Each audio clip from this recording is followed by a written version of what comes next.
The prisoner Jack would spit out his medication every time he took it, making sure the guard didn't see. Afterwards, he calmly took a small box with a thread in it. When he had spit out all the medicine, he quickly pulled a thread out of the box. Next, he took out the previously pulverized medication and tightly tied the medicine bottle with the thread. He secured the thread with his teeth.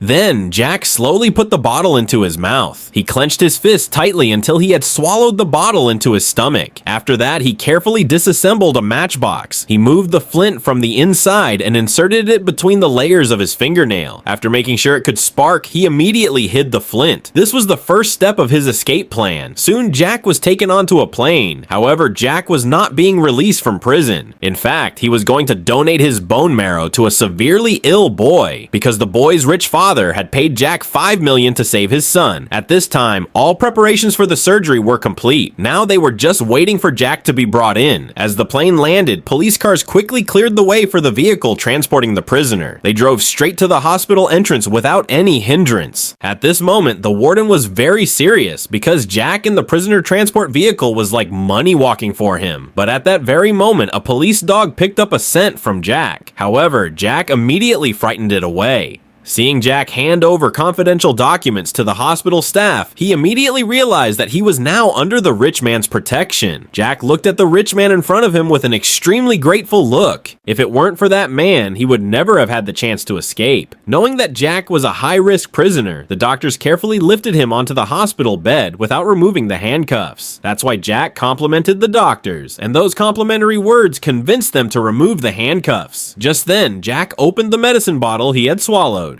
He did this because he knew the female doctor was about to give him anesthesia, so he immediately prepared. The nurse quickly injected Jack with the anesthetic. After the injection, Jack closed his eyes. On the other side, the boy was waiting for the bone marrow transplant. The nurse thought Jack would soon lose consciousness, but she didn't know that Jack was fully awake.